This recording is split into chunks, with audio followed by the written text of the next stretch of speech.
간절히 기도드리옵나이다. 아멘. 할렐루야. 자, 오늘은 요한복음 7장 37절에서 44절의 말씀을 가지고 초막절에 나타나신 예수님이다 라는 제목으로 은혜를 나누기를 원합니다.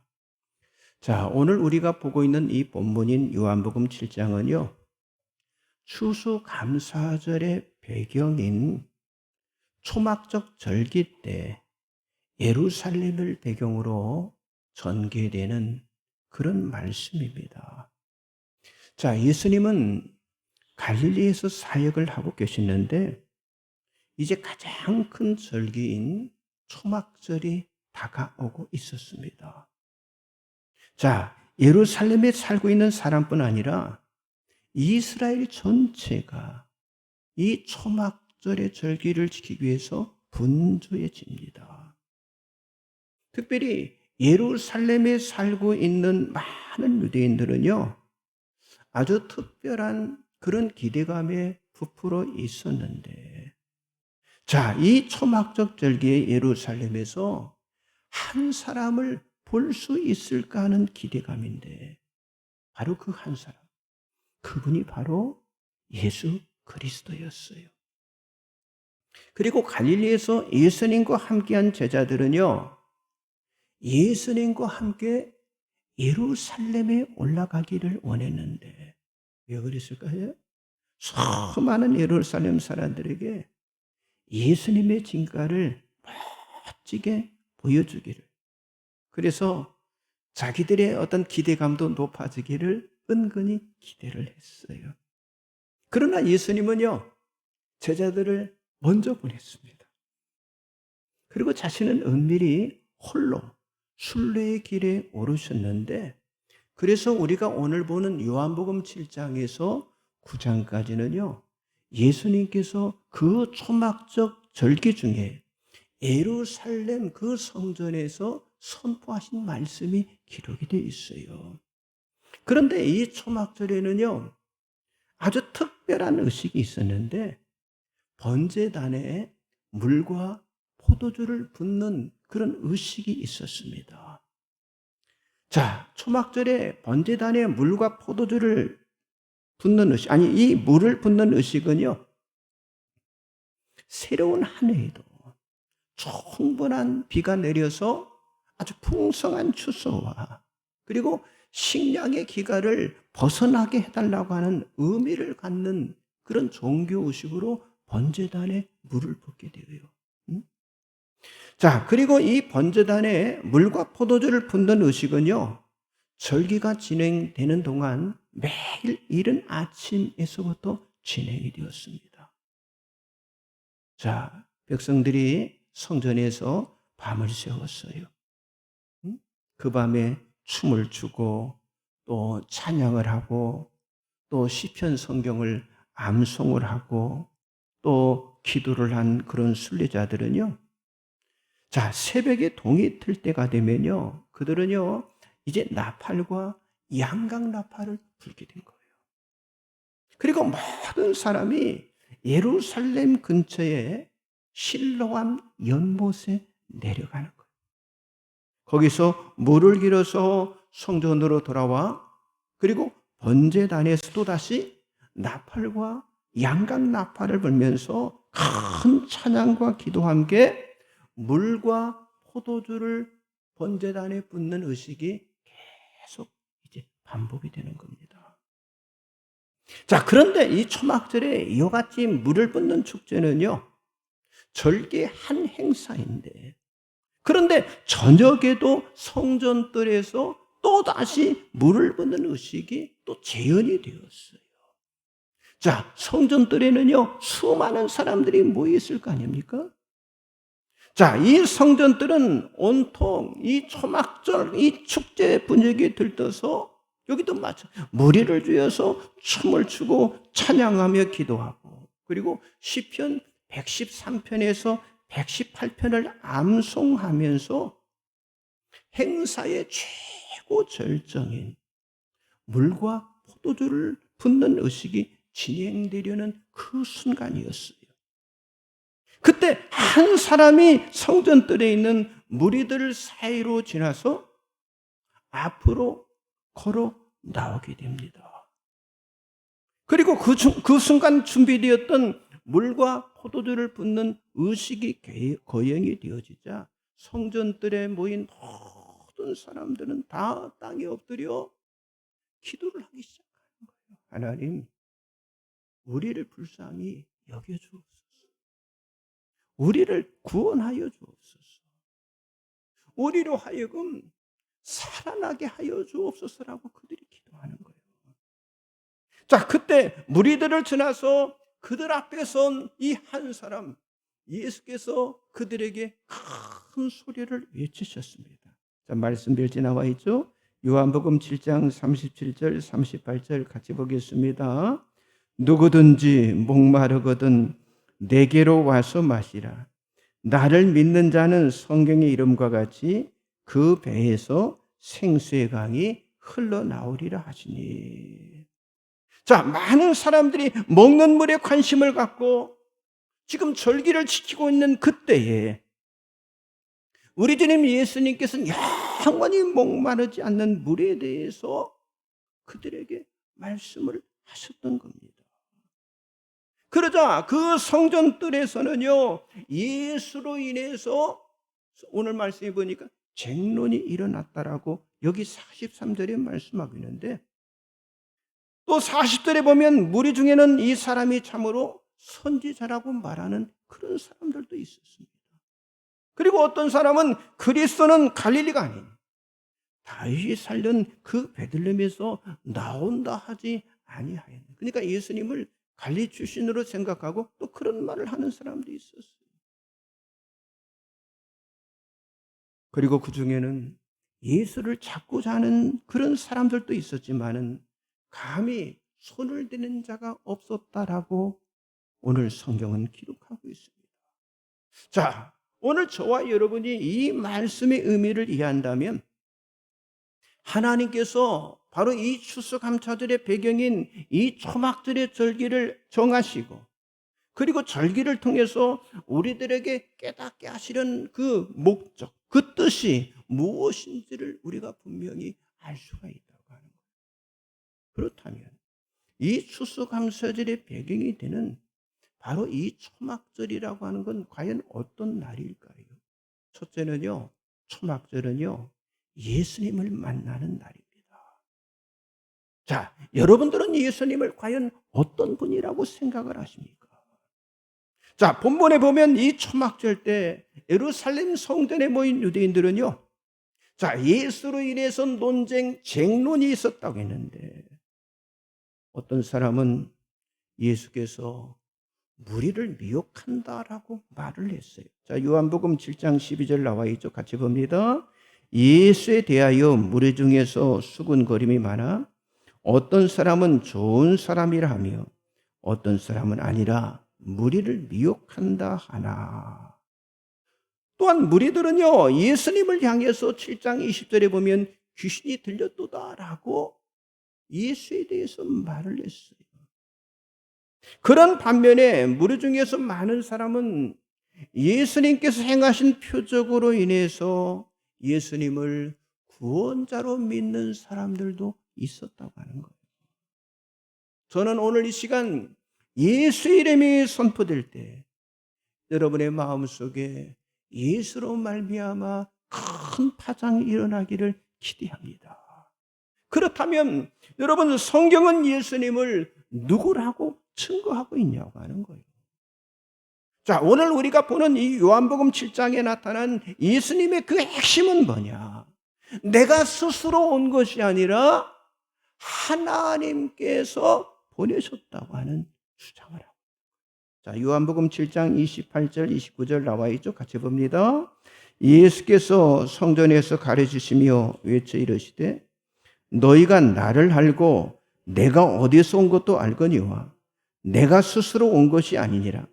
나를 보내신 이는 참되시니 너희는 그를 알지 못하나 나는 아노니 이는 내가 그에게서 났고 그가 나를 보내셨음이라 하시니.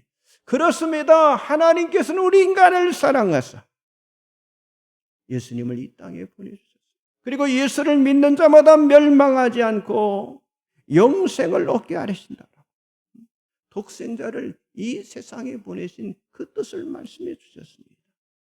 그렇습니다. 이 땅에 존재하는 모든 사람들은 다 죄인이고요. 그 죄로 인해서 죽을 수밖에 없는 그런 운명에 처해 있는 존재라고 하는 거예요. 그래서 이 사실을 성경은 뭐라고 그랬습니까? 모든 사람이 죄를 범하였음에 하나님의 영광에 이르지 못하더니, 그리고 또 죄의 싹은 사망이요 하나님의 은사는 그리스도 예수 우리 주 안에 있는 영생이니라 라고 말하고 있어요. 그렇습니다. 인간의 가장 무서운 그 죄의 문제를 해결하기 위해서 예수님은 우리 죄를 대신해서 십자가에 달려 죽으셨다고 하는 사실이죠. 그런데 지금 유대인들이 행하는 이 초막절 절기 의식에는요, 바로 예수님의 십자가 사건, 다시 말해서 십자가에서 우리 죄를 대신하여 죽으시는 그 예수님에 대한 상징이 있었다고 하는 거예요. 조금 전에 언급했듯이, 유대인들이 이 초막절 절기에 물과 포도주를 붓는 의식을 거행했다라고 말하고 있잖아요. 여기서 물과 포도주를 붓는 그 의식, 바로 이 포도주를 붓는 의식은요, 십자가에 흘려 죽으신 바로 예수의 죽음을 상징하고 있다고 하는 거예요. 여러분, 우리들이 구원함을 받는 방법은요, 하나님이 제시하신 그 해결 방법을 인정하고 그것을 우리가 마음으로 믿을 때 우리들이 구원함을 받게 될 줄 믿습니다. 그렇죠? 네가 만일 내 입으로 예수를 주로 시인하면, 또 하나님께서 그를 죽은 자 가운데 살리신 것을 내 마음에 믿으면 뭐라고 그랬어요? 구원을 받으리라 그랬어요. 여러분 가운데 아직 예수님을 알지 못하신 분이 있다면 이 추수감사절을 여러분들이 놓치지 마시기 바랍니다. 오늘을 구원의 날로 만들으라고 하는 거예요. 이 세상 어느 곳에도 우리들에게 구원을 줄 수 있는 건 없어요. 누구만? 오직 예수. 오직 예수만 우리에게 구원함을 주시는 줄 믿습니다. 그래서 만일 여러분들이 예수님을 여러분의 인생의 주인으로 인정하게 된다면 그 순간 우리는 다 구원함을 받게 되고 약속하신 성령이 여러분 가운데 내주하게 되신다고 하는 사실을 믿으시기 바랍니다. 옆 사람 앞뒤로 좀 인사하세요. 추수감사절은 바로 예수님을 믿는 날입니다. 그렇습니다. 예수님 믿고 예수님 만나는 날이 바로 추수감사. 두 번째는요, 초막절은요, 성령을 받는 날입니다. 오늘 본문 요한복음 7장의 이 초막절 절기에 예루살렘에 올라가신 예수님께서는요, 예수님을 믿으면 받게 될 성령에 대해서 말씀해 주셨어요. 초막절에 이 예루살렘에 올라가신 예수님은 성전뜰에서 이제 물과 포도주를 붓는 의식을 보시고 이렇게 외치셨잖아요. 다시 한번 봅니다. 요한복음 7장 37절 39절 같이 봅니다. 명절 끝날 그 큰 날에 예수께서 서서 외쳐 이르시되 누구든지 목마르거든 내게로 와서 마시라. 나를 믿는 자는 성경의 이름과 같이 그 배에서 생수의 강이 흘러나오리라 하시니 이는 그를 믿는 자들이 받을 성령을 가리켜서 말씀하신 것이라. 예수님의 말씀은 뭡니까? 저 물은 나를 믿으면 너희가 받을 성령을 상징하는 물이다. 그런데 이 성령은 물과 같이 먹고 또 먹어야 하는 것이 아니라 한 번 먹으면 그 배에서, 다시 말해서 우리 마음에서, 우리 심령에서 뭐요? 샘이 솟듯이 너희들의 갈증을 근본적으로 해결해 줄 것이다 라고 예수님이 말씀하셨어요. 여기서 물은요, 성령으로 비유를 하셨고요.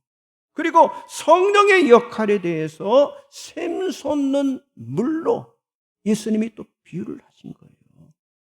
그래서 성전뜰에서 이 예수님의 말씀을 들은 많은 유대인들은요, 그 의미를 이해를 했기 때문에 40절, 41절에 보면요, 어떤 사람들은 예수님을 그리스도라고, 메시아라고 말할 정도였습니다. 여러분, 이 말씀에 담긴 배경을 이해하면 예수를 믿고 받게 되는 성령에 대해서 우리가 몇 가지 사실을 알 수가 있는데, 먼저 성령은요, 하나님께서 우리들에게 은혜로 주시는 선물이라고 하는 거예요. 여러분, 성령 받으셨습니까? 그렇죠. 하나님 은혜로 주셨기 때문에. 자, 이스라엘은요, 자연 조건으로 인해서 뭐가 풍부하지 않아요? 물이 풍부하지 않습니다. 그래서 물이라고 하는 건요, 생명과 동일하게, 생명과 동일하게 취급을 했어요. 자, 이런 자연 조건에서 어디서 흐르는 시냇물이 있다고 생각해 보세요. 여러분, 바위에서 솟아나는 어떤 샘물이 있다고 생각해 보세요. 여러분, 그것은요, 그들에게 너무도 귀한 거예요. 그래서 이런 물을 그들은 생명수다라고 불렀습니다. 그리고 또 하나는, 하나님의 크신 은혜. 저렇게 나는 건 하나님의 크신 은혜다라고 상징적으로 그들이 여겼다고 하는 거예요. 그러므로 여기 본문에 나타난 초막절에 물 붓는 예식에는요, 특별함이 있는 물이 사용이 되었어요. 예루살렘 그 성전산 기슭에 위치한 실로암이라고 불리는 연못의 물을 사용을 했어요. 그런데 이 실로암 연못은요, 바위에서 솟아나는 기온샘 물이, 성지순례 가신 분, 그 히스기야 터널 걸어보셨습니까? 그 기온샘 물, 그 물이 553m의 터널로 물이 움직입니다. 그것을 히스기야 때 만들었다고 해서 히스기야 터널이라고 해요. 그 터널을 통해서 마지막 모여지는 자리가 그게 바로 실로암 연못이에요. 그러니까 하나님의 은혜를 상징하는 바위에서 샘솟는 생수가 실로암 연못까지 오게 되는 거예요. 자, 요한복음 9장 7절 말씀 같이 한번 보겠습니다. 이르시되 실로암 못에 가서 씻으라 하시니, 실로암은 번역하면 보냄을 받았다는 뜻이라. 이에 가서 씻고 밝은 눈으로 왔더라. 여러분, 실로암은요, 아주 특별한 거예요. 그래서 실로암 못에서 기러온 성수를 예수님은요, 뭘로? 성령으로 비유를 하셨다고 하는 거예요. 자, 우리는 여기서 성령의 한 가지 특징적인 사실을 발견하게 되는데요. 성령은요, 예수 그리스도를 대신해서 보내심을 받은 분으로서 예수를 믿는 사람들에게 하나님께서 은혜로 주시는 선물, 그게 뭐라는 거예요? 바로 성령. 성령이라고 하는 사실을 말해주고 있다고 하는 거예요. 또한 여러분, 성령은요, 우리를 성결하게 하시는 분이심을 알 수가 있어요. 자, 유대인들에게 있어서의 계곡, 그리고 시내에 흐르는 물, 그리고 바위에서 샘솟는 물은요, 아주 특별한 의미가 있었는데, 조금 전에 말씀드렸죠? 그런 것은 하나님의 특별한 은혜, 크신 은혜를 상징한다고 말씀드렸죠.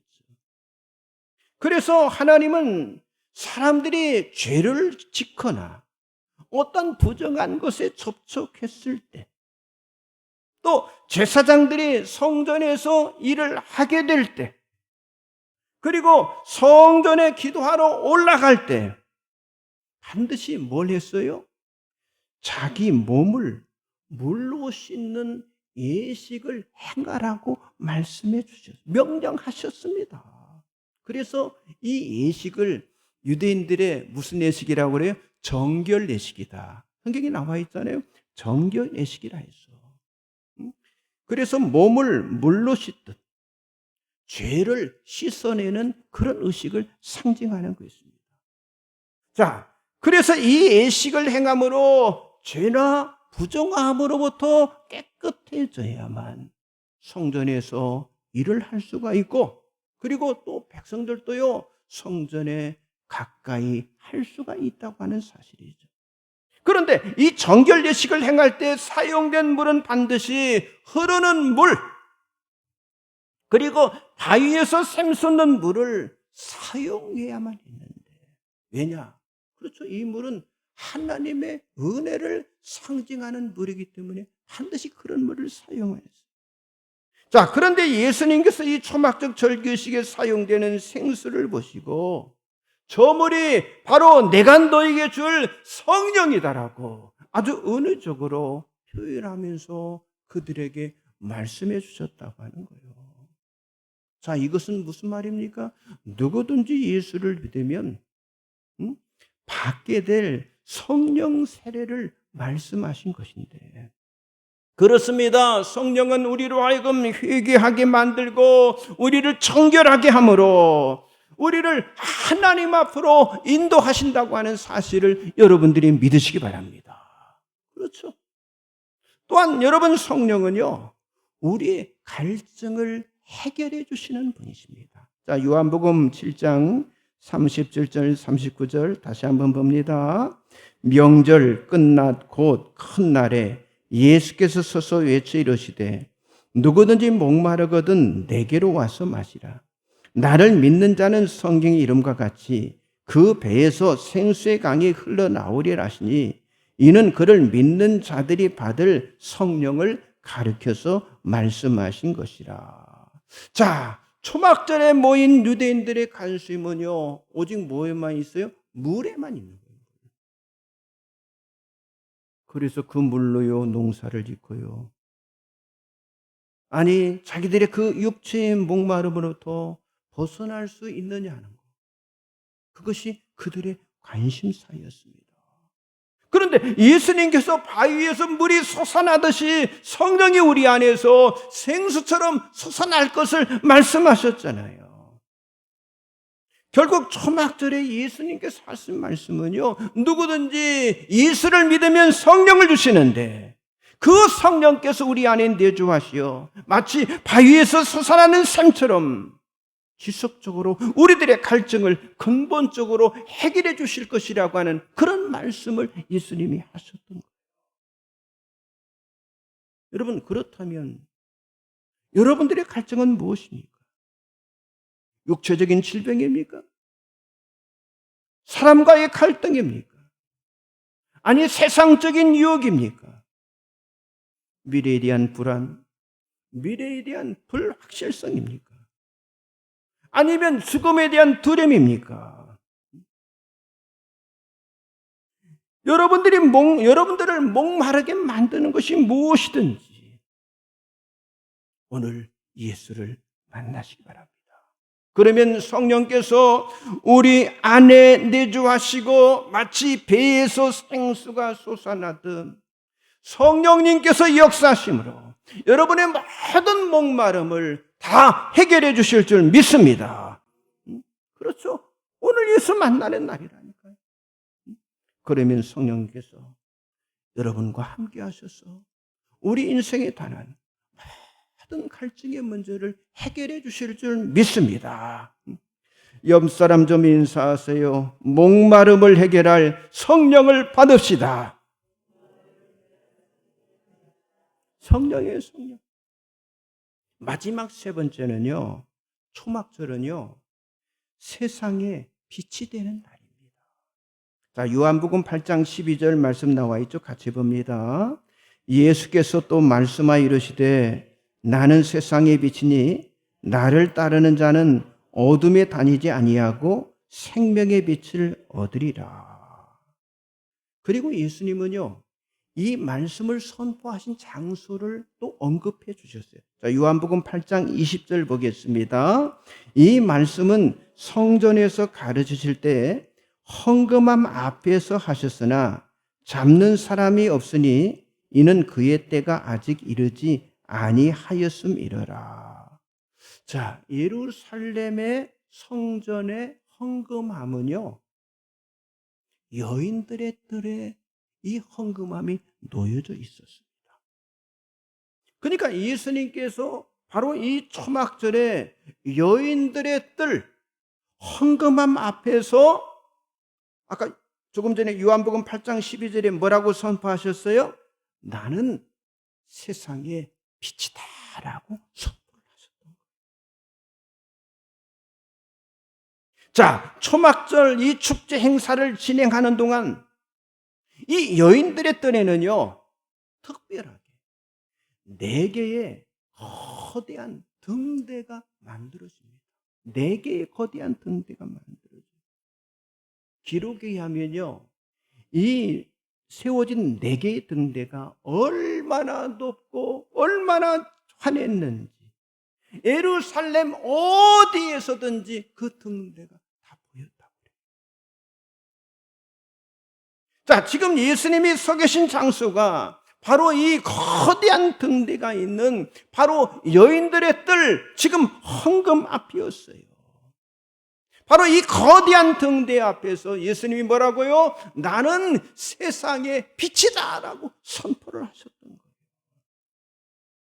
여러분, 유대인들은 이 등대, 이 4개의 등대는요, 특별한 상징적인 의미가 있다고 생각을 했어요. 하나님께서 이스라엘 백성들에게 레위기 23장 42절 43절에 초막절을 지키도록 명령하신 그 이유가 나와 있는데, 그 이유가 뭐가 있어요? 광야의 생활을 기억하고 가르치도록 하기 위한 하나님의 뜻이 담겨져 있는 그런 절기였다고 하는 거예요.